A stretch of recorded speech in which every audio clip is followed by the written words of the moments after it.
to the Lipoedema podcast. We are your host, Shell and Tiana, and today we are joined by Lipoedema warrior and the Vice Chair of Lipoedema Australia, Meegan Trean. Meegan, thank you so much for joining us.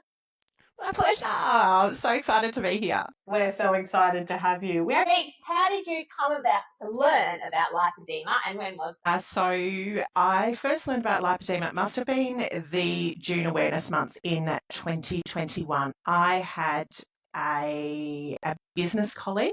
So I do markets as part of my money-making activity, and another stallholder who I follow on social media and knew from markets posted about this condition that she'd been dealing with called lipodema. And he, being the empath that I am, I haven't heard about this. How can, I wanted to know what it was to see if there was a way that I could support her in whatever she might need when I next saw her at markets. And I Googled lipodema and I saw the Lipoedema Australia website and I read it and it described me. And I went, my goodness, it was the biggest penny drop moment you can ever imagine. The deep dive started. I basically self-diagnosed that day and then processed for a little while and then eventually moved on to get my own diagnosis in Feb 2022. And who did you get diagnosed through? So I had spent quite a bit of time on the Lipoedema Australia Facebook group, sort of sussing out what my best options were for diagnosis. And I opted to go to Lucy Melican, who is a physiotherapist in the sort of inner eastern suburbs of Melbourne. And she sort of came highly recommended as very empathetic and very knowledgeable about lipodema. So that was sort of who I opted to go for. And she's still part of my treatment team today and part of my support team. So looking back, once you found out this word and then all that it entails, as you went back, could you pinpoint any times when you had progression or things that may have contributed to your lipodema progression over time? Yeah, it's really interesting. I'm still having aha moments here and there, even a few years on from diagnosis, which I still find really interesting. I can attribute pretty much every increase in pants size to a hormonal change of some kind. So I'd certainly had my initial progression around the onset of puberty when I was, and I still remember exactly where I was and the entire situation. The video is still in my head. When I was 11, my cousin, who was only, I think, 5 or 6 at the time, he looked at me and he said, "Why are your legs so fat?" Kids are kids and they say what's on their mind, but I can still remember the fact that he didn't say, "Why are you so fat?" He said, "Why are your legs so fat?" And I found that really interesting. And I'd always been heavier on my bottom half than on my top half. Yeah, when I went on the contraceptive pill, there was another burst of growth. I had a very stressful time when I was in my late teens, early 20s. My brother had a massive car accident and there was a huge amount of sort of trauma involved with that. And so I saw my pant size go up again just not long after that. When I changed to a different contraceptive pill in my mid to late 20s, it happened again. And then, interestingly enough, the worst progression that I've actually had was, so I'm just trying to think, in about 2019 to 2020, 2021. Interestingly, the progression had sort of started, but it wasn't until sort of 2020, 2021 that it became obvious my uterus had basically given up on life and was just causing massive amounts of grief to the point that I had a hysterectomy in mid to late 2021 after a year of, going through all sorts of, horrific symptoms and needing to have a few minor procedures in the intervening time. And so it's really interesting. I put on close to 40 kilos in a couple of years. Now, some of that was also lifestyle weight because I sort of started to despair, just going, hang on a second, all of this effort that I'm making is not doing anything. And so, yes, there is still that, I hate using the word lifestyle weight, but the non-lipodema weight that is still with me to an extent as well. That was a pretty significant time, and I don't think anybody really probably appreciated the significance of the hormone haywire in what was then an undiagnosed condition as well. And Meegan, did you have a full hysterectomy? Like, so fallopian tubes, I've- ovaries, and uterus? I've still got my ovaries. Everything else went. Tubes, uterus, cervix, gone. So, I mean, one of the perks, aside from not having periods anymore, I also don't have to have pap smears, which is fabulous. But I do still have my ovaries. So, from that perspective, I've still got menopause to potentially interact with what happens That's next. so much fun. So much So fun. I had a hysterectomy when I was 40, and that is when my biggest progression was too. I put on like 20 kilos and just could not figure out why. Like, so, and that was 8 years before I knew about lipodema. But yeah, that was a huge trigger for me as well. Huge. Yeah, it is really interesting. And I suppose the more research that's done on lipodema and seeing what that hormonal interaction is will help inform people, I suppose. Would I have gone on the pill? Would I have done, like, there are some things in life you can't change. Obviously, we're going to go through puberty. We're going to go through potentially pregnancy. I didn't. I have fur children only by my choice. And they're much easier to wrangle, and I can leave them home unattended without people yelling at me. So, and I know I've got menopause ahead of me. Now, I'd like to think that I've had the dice roll in a pretty crappy way through enough of my other hormonal changes to be like, hey, give me a break for menopause. But I also know that life doesn't always work that way, and so I fully accept that there may be more to come, and I will do what I can to prevent it, but we still don't know 100% what our actions will achieve. It's do your best and hope for the best. Yeah. We also wanted to touch on, so you have an ADHD diagnosis as well now? Is that correct? I do. I call it, my squirrel rave party.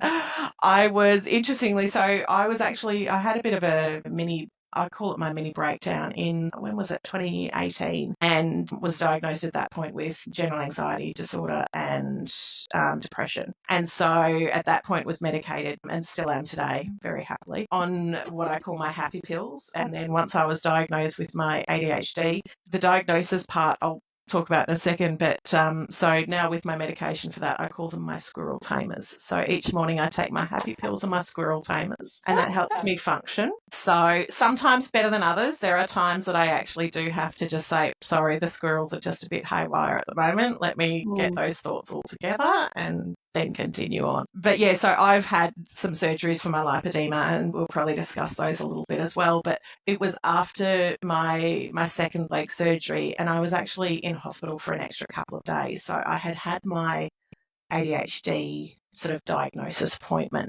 booked in, and it was all being done virtually, so it didn't really matter to an extent where I was. And when I got my appointment, I was like, oh yeah, that'll be fine. I think they'd first offered me an appointment that was like the day after my surgery, and I said, I don't think being hopped up on anaesthetics is going to be a really good time for me to have my diagnosis. And they were like, that's fine. How about the week after? And so I went, okay, that should be fine. I'll be home by then. And so I ended up in hospital the extra couple of days, just having had a couple of complications. And that meant that my diagnosis appointment ended up being from my hospital bed. In true ADHD style, I had somewhat committed a time blindness offence, and so it was a little bit unusual, I think, for my psychiatrist to diagnose somebody through their hospital bed and their recovery. We also, apart from having those like ADHD, anxiety and depression, which must be quite a thing to go through, and it's so good that you embracing the medication, because I think sometimes we resist the medication and it really does help us function from day to day if we need it. But you also mentioned to us offline that you deal with binge eating disorder as well. Did you want to speak to that? Because that does contribute to our lipodema. Without a doubt. And I think that was probably one of my bigger eye-opening moments, I suppose. Let's face it, anybody who knew me knew that I had ADHD. It doesn't take a rocket scientist to figure it out. But the binge eating disorder was a really interesting one. And it was only when I'd started looking into getting an ADHD diagnosis and listening to a few ADHD podcasts that I actually realised that binge eating disorder was even a thing. And I went, okay, that actually explains so much. So yeah, I mean, binge eating disorder, it's a bit of a beast. It will come down to the fact that, I will just have the urge to eat, even though I'm not hungry. And I never have the urge to eat things like vegetables and healthy things. It's always the stuff that tastes really good, but is going to flare my body like nobody's business. And it's nothing. I still remember, like, those squirrels again. I went to hypnotherapy to try and curb my sugar and chocolate sort of addiction, cravings, whatever it might be. And this was years before I got my diagnosis. And I was trying everything. And I said to the hypnotherapist, I said, like, I can eat like 2 family blocks of Cadbury dairy milk or whatever flavour they might be within like 10 minutes and feel nothing. A couple of hours I'll feel really guilty. But yeah, that was really problematic from my perspective. So the one thing I've found that actually helps me a huge amount with my binge eating is keto.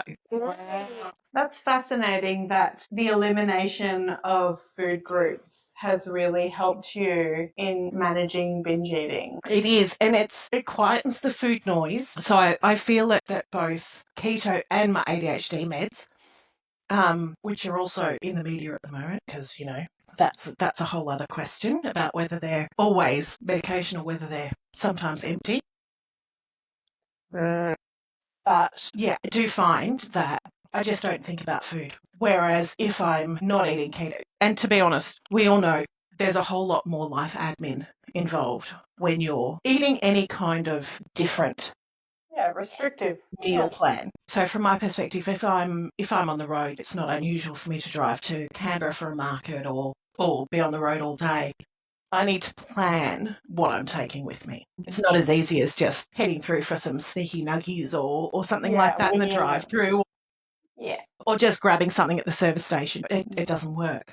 So I do find that being more strategic and more planned does help me. But then on the other hand, I've got the squirrels to wrangle to make sure that I am doing that planning. So it's a very, very fine balance to try and strike and to try and make sure that all happens in the way that it should. And I notice in my own body when I don't eat keto, even if I just drop it for a day or so, because I go, I'm going to blah, and I just really want to enjoy whatever is available. And I'll still try and choose better options a lot of the time. But I notice immediately, like the next day, my face is puffier. My joints are not as happy with me. And so that in itself, like to use as my reminder of this is why I go keto. This is why, like, my body is telling me. It's not because some nutritionist told me to do it. Yeah. Which is why I did every other food dieting, restrictive, whatever in my life. Yeah, the fact that my body is telling me that that's the right one for me, that's why I continue to do it. And it's what inspires me to get back on track when I've had some time off of it as well. I'm like, you will feel so much better. Yeah. And it's such so I'm a relatively new keto girly. It took me a long time. But I agree with you. Like, food noise has gone. Like, I don't have food noise. I don't, like, my relationship with food is better because I'm not, like, still looking for all the answers. I'm like, I'm doing this, and I'm not doing this for weight loss. I'm doing this for my health. And I think when you switch that narrative, it really does make it easier. Like, yeah, you've got to be a bit more prepared, but having some boiled eggs in the fridge, some cheese, a broken up chicken, stuff that you can quickly grab, it's really helped. And I might take a leaf out of your book. I might start actually writing down my body symptoms. Like, that's something I haven't been doing. I've been keeping track of what I've done to help my body, but not how it's responded, apart from weight. Yeah. Like, how else is my body responding? Like, how are my legs feeling today? How are my joints? How's my energy? Yeah. Yeah. So we've got to look at different matrix, don't we? A different metrics, for what we're doing. Correct. Yeah. Yeah. And it is interesting. I mean, slightly different tangent, but it is all related. I've never been one to really do a huge amount of skincare on my face, much to the chagrin of pretty much everybody I know. But the one thing that I do notice when I've been off keto for any length of time is that my face just looks that bit puffier, and I'll get like the real sort of creases in my face, especially around my eyes when I wake up in the morning. And so when I first look at myself in the mirror, I go, yeah, okay, this is your reminder that this is because you've been dealing with whatever in your life that's meant that you're not on keto at the moment. Mm. And sometimes it does come down to being just in a really stressful period of work and whatnot. And I just go, the first thing to go for me has always been my nutrition. And so that still does happen. And as much as I try hard not to, sometimes it will just be the one thing to drop off. At Christmas time, I'm generally in a shopping centre doing a pop-up for my business, for 2 weeks straight. Trying to eat keto at a food court is impossible. And so I just go, okay, what I'm going to do, I'm going to have the Vietnamese rice paper rolls, because they're at least not fried and like all that sort of stuff. It's still real food. And they've got great low carb options now too. So it can at least go, well, if I can't be keto, I'll just go low carb and do that. But I will still notice the difference in my face creases. And it's basically the pillow creases that become more prominent. And so that's when I get that wake up call of going, oh, actually, your choices have consequences. Yeah. Absolutely. Our choices with lipodema definitely have consequences, unfortunately. Yeah. And we can, I have a whinge about it sometimes, honestly. I feel really down about it sometimes, that you can't just live. Yeah. It's not live. Do whatever I want. Yeah. And that whole effort doesn't equal outcome. Yeah. Have a bit of a Yeah. No, and I think how hard that's I okay. work to stay the same. Yeah. Yes. To not progress. Exactly. Yeah. Yeah. And I think it's okay to kind of have that bit of empathy for yourself and just go, oh, what? This is a bit of a shit disease to live with. I mean, it's not the worst in the world, but if we all judged and went, oh, we can't feel bad for ourselves because XYZ has got things so much worse, or because there's starving children in Africa, or because there's war, or you go, well, you shouldn't minimize your own feelings because somebody else has it worse. You know what? Absolutely. I don't know of anybody who wouldn't change something significant in their life. Now, for some people, that is huge. For some people, it might be something that I perceive to be really minor, but that's important to them. And I think having empathy for ourselves and for each other is so important. I see it sometimes within the lipodemic community, even some of the people with sort of more advanced cases. And, I had reasonably advanced lipodema, before I had my surgeries. I was really struggling with my mobility, but I never got to the point that I sometimes see others do in sort of minimizing the people with earlier stages of lipodema, what they're feeling and whatnot. And you go, oh, well, yours doesn't look as bad. Well, we can't see each other's pain. And we can't see what we each see our body to be. It would be a really interesting study. If any researchers out there want to do it, I would love to see a study about body dysmorphia and people with lipodema, because I think for those who are self-diagnosed, for those who are formally diagnosed, for those who manage conservatively, for those who are having surgery, for those who had surgery years ago, I think that there are a huge amount of people who really struggle with their body image, and they don't actually see their body how everybody else sees it. Yeah. And that's devastating to me. It's something I'm hyper conscious of. I'm only partway through my surgery journey, and so I know that I have to check myself every time I look at my body and think something about it.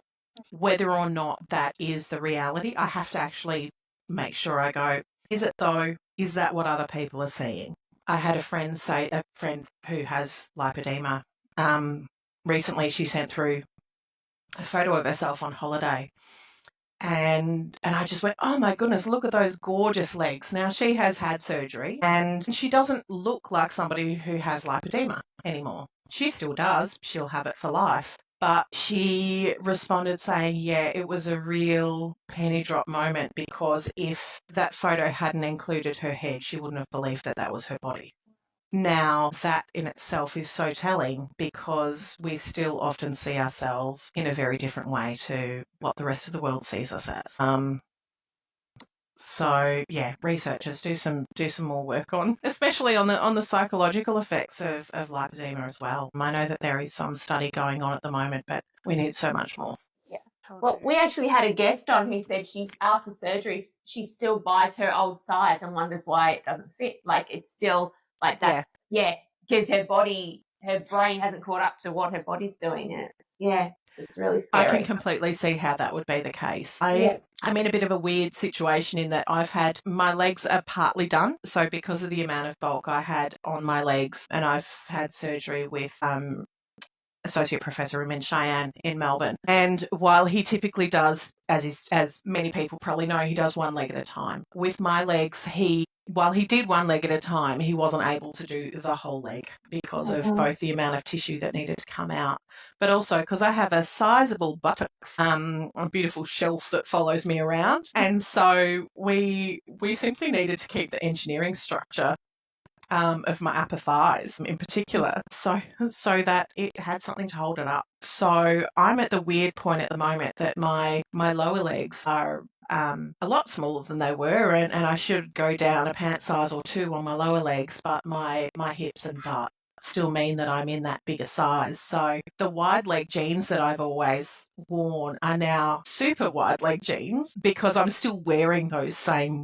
It is really interesting. I mean, my butt and hips are significantly out of proportion now to the rest of my body, but that's the way it stays until 2026 when I have my surgeries on those. Yeah, thank you. You've actually answered one of our questions about your surgery so far. So just to recap, if I'm understanding correctly, you've had both your lower legs done so far. Yeah, so I had effectively, when I had each leg done, I had sort of my lower legs and then the front and inner thighs done, and a little bit from my outer thighs as well. Not really much came off the back of my thighs because of said engineering requirements from before. But effectively what Ruin's done is sort of sculpted a leg that still looks sort of normal, although obviously still heavier in the thighs. So look, there may be more to come out of my calves. I'm not really that fussed from that perspective, because the amount of extra mobility that I have now that I didn't before, I'm pretty happy with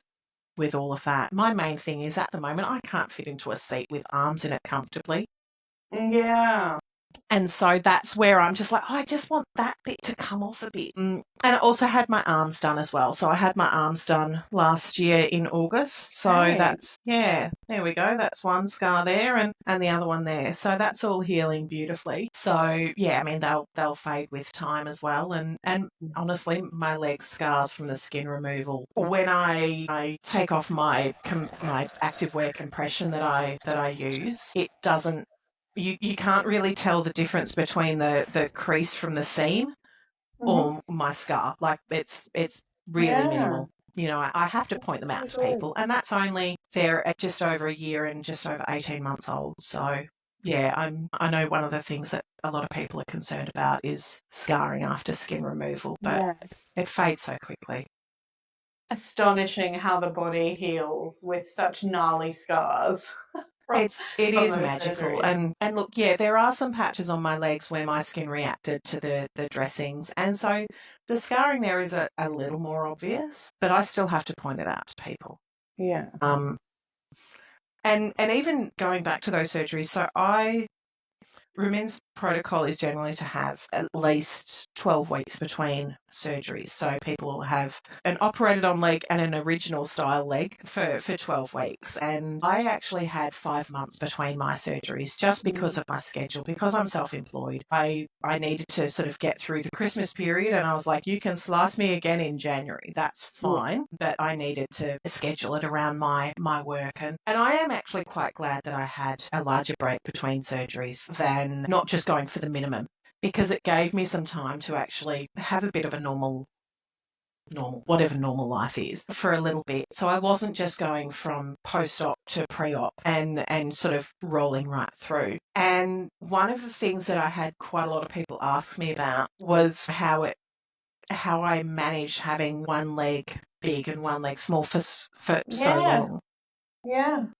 And keeping in mind, so I had just over 6 litres of fat taken out of my first leg and about 300 grams of skin. So there was a significant size difference. And I know a lot of people sort of talk about, oh, I'm going to have to wear long skirts, or I'm going to have to cover it up, and I'm not sure what am I going to do to disguise this. The reality is I attended Fit Her, the Women's Health and Fitness Expo, and I attended WONCA, which was an international GP conference held here in Melbourne. For both of those, I was in my custom compression, which was skin tone, and they're actually like swim shorts, so very short shorts on, because I wanted to show people the difference between an original leg and an operated on leg. At both of those events, so one the general public, one with GPs and medical practitioners, I had to point out the fact that I had different size legs. We would talk about lipodema and we would inform people and talk about it. And then often the question would come, well, what are the treatments? And we talk about conservative treatments. And then we'd say there is also the potential for surgery to debulk. And then I would say, so for instance, I've had one leg operated on and one leg not. And they would stand back and they would look. And it would take them a minute and they go, oh yeah, hadn't even noticed. So my answer to women who are concerned about looking off balance, nobody noticed. Yeah. Nobody People aren't looking noticed. at you with that much detail. Yeah. No, we look at our own bodies and we look at ourselves with such an eye for detail and very critically. Yep. Nobody else noticed. No. That's right. I love how you just mentioned conservative management, because you've spoken a lot about surgery, and I just want to flip the script a little bit. And I'm really interested to know how you manage your lipodema and what, apart from keto, what conservative management strategies. Yeah. So it was actually really funny. So sitting down to record this with you, because normally when I sit down at my desk, the first thing I do is turn on my vibration plate, which is right underneath. And I sit here and vibrate. But I didn't think me going like this during the podcast would be a good idea. The noise might have, mine's a bit noisy. Yeah, and even to that point, often when we're in meetings for Lipodema Australia, whether it's conference related or board meetings, we'll see, because we all meet virtually, and we'll see each other doing a bit of a vibrate. We're like, oh, they're vibrating at the moment. So from my perspective, my biggest thing, so I'm very lucky in that I'm not a particularly fluidy person. So I can comfortably not wear compression during the day most of the time. The exceptions I make to that are when I am at a market. So for instance, I'm standing all day. If I'm walking or actually moving, that's completely different. I really don't need to. But if I'm standing all day, I will still wear, I normally just wear thigh highs just because they're easier for me. I prefer them now. And because if I was to have something that went over my hips and butt, I'd need to have them custom made, and I'm not at that point that I really need it. And I will still wear a class 3. So they're fairly tight and they do feel like a bit of a hug. So if I'm just trying to think, so when I was at market last weekend, I just had I've got some pretty decent like sports compression-y wear that I wear. They're not super compressive, but they're enough for me. But my biggest thing with compression are my comfy waves at night. I'm sort of groin to toe and shoulder to wrist. It's very sexy, but it feels amazing. And there are some nights where I sit there going, oh, I just can't be bothered. Like the effort just feels too much. And I know that those are the nights that I need it the most. And so sometimes it'll just be that whole thing of going, just do it. Honestly, it's 2 minutes to get them on. It's not that big of a deal. But by that time, the squirrel tamers have worn off. So it actually takes me a bit to actually try and just muscle through, raw dog it somewhat, and just go, just put them on. Honestly, you will feel so much better, and I genuinely do. What else do I do? I have my little roller that I love, especially on my scars. It's been really great to break up some of the tissue around my scarring. I do clinical Pilates once a week. I'd love to do it more often, but it is pretty expensive.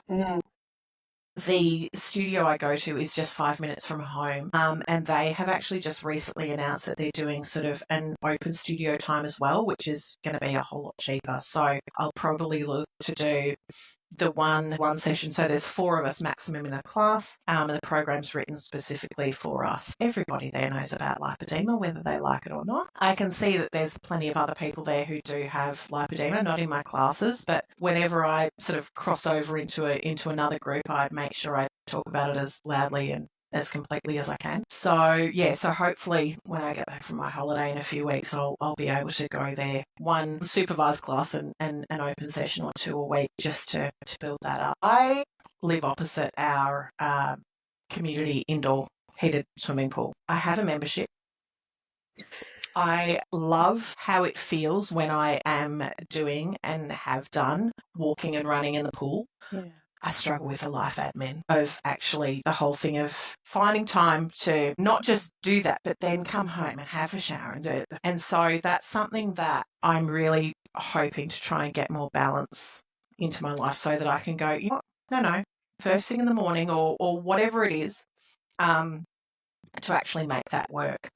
Again, it's something that I find really easy to put off. I am on a fairly tight schedule to get all of my to-do list done before I go on holidays in 3 weeks. So I know it won't happen in the next few weeks, but I'd like to think. And Shell, maybe you can help keep me on track with that when I get home. Absolutely. Ask me how my swimming's going, because it really is something that I know is so good for me. But it's just that whole Another thing. actually thinking squirrels just aligned. I've just ordered a new swimsuit for my holiday, so maybe that'll help inspire me to get back into the pool when I get home too. There you Good go. plan. Good plan. I Yeah, have it see, like that with it's all going about. for a walk or something that's going to get me all sweaty. I mean, we're in Queensland, so as soon as we walk out of the house, we're going to sweat. And if I've gotten ready in the morning and had my shower, like my morning shower, and gotten ready for the day, I really struggle with the life admin, as you say. If I've got an opportunity to go for a walk with my daughter who's in a pram, perfect opportunities. And I'm like, but then I'm going to get all sweaty and I'll have to have another shower. And by that stage, she'll need a bottle, and then she'll need to be played with because she'll fall asleep in the pram. So I've really got this. So then it's dinner time and I have to get dinner ready. And it's like, well, when can I have a shower? Not until bedtime. Yeah. And I don't want to be all sticky all afternoon. Yeah. So, it sounds so silly and petty, but it's real. Yeah. And swimming is that much worse because you have to get in your swimmers and out of your swimmers, and then there's chlorine involved. You definitely need a shower. Yeah. Correct. Yeah, totally understand that. So, it is something that I absolutely want to do more. And there's part of me that's actually wondering if I need to just look at when the aqua aerobics classes are and maybe do that and then do some more work after it. I think I tend to often be somebody, I think, Joe, you've probably seen it already, I tend to throw myself into things with absolute gusto. So I think part of me is just having this realization, even saying this whole thing of me getting into the pool, in my head, I'm thinking I have to do it every day. Yes, of course. Whereas actually, maybe if I just found 1 or 2 days a week that I could work it into my routine, that might actually be achievable. So unhelpful. Those aha moments are still happening, I tell you. Totally. So that is a very important thing that I wish I did more. Also, look, I'll be honest, I have a pump. It's in the wardrobe. I haven't used it in quite some time. And part of that is because of my aforementioned launching into everything at 100%. And I don't really allow a whole lot of time for myself to just lay there. For me, often I'll work in my office until it's time for me to go, right, I need to go to bed. And then I'll pop my comfy waves on and I'll lay in bed and read for a little while and then I'll go to sleep. Yeah, the thought of actually going into the spare bedroom and laying on that bed in my pump and doing all of that, again, unfortunately, I suppose it comes down to that life admin perspective and me probably taking the time to realise that self-care and nurturing myself is just as important as all of the other bits and pieces I do. But yeah, my brain likes to be constantly busy. So I feel like if I can find something that I can still be doing on my to-do list while I'm pumping, that's the perfect scenario. So maybe I need to do a bit more work on that. I think the other thing with using the pump from my perspective is because, as I said before, I'm not a particularly fluidy person, I know I can get away with not using it. So that's really interesting. But the other thing I also try and do is get out. Look, I'm not a regular walker. I try to. So in all of my spare time, I am also the event director for our local park run event. So, and it's only a couple of kilometres from home. So every Saturday morning I toddle up there. Well, I shouldn't say every Saturday morning. Most Saturday mornings I toddle up there and we'll make sure that the event runs as it needs to. So sometimes that might mean that I'm the head honcho for making sure all the volunteers are doing what they need to do. Sometimes I've got enough volunteers that I can actually get out on course and do the 5Ks myself, which is amazing. It does have a monster of a hill, which you go down to start with and then back up again. As you're going down, you're like, oh, I'm not going to look forward to coming back up this. But it's something I enjoy doing. It's a beautiful park to walk in, and it also helps to encourage other people to get out there and do things that are probably beyond what they normally would do. You know, I appreciate that there are a lot of people with lipodema who can't walk 5 kilometres anymore because their mobility is that impaired. But from and before my surgery, I really struggled, especially up that hill. The lead in my legs was monstrous. But just encouraging people to get out there. It's called Park Run, but honestly, we have just as many walkers every week as we do runners and joggers. And that's really nice to see as well, getting people out there. They're not fast. And I'll be honest, my 82-year-old dad, almost 82-year-old dad, is sort of, he goes out to the turnaround point and sets up the course every Saturday morning, and he's the one to come back at the very end. And let's face it, he ain't going to be Speedy Gonzales anymore. So I always say to people, just get out there. The Lipodema Podcast 2025 is powered by Elegance Lymphatic Care. Lipodema and its symptoms vary from individual to individual. The opinions and advice voiced in this podcast are of a personal nature and used for educational purposes. Please take away from this podcast what resonates with you, and please see your GP or preferred specialist for diagnosis and healthcare. We are Shell and Tiana from the Lipoedema Podcast. Until our next episode, bye for now.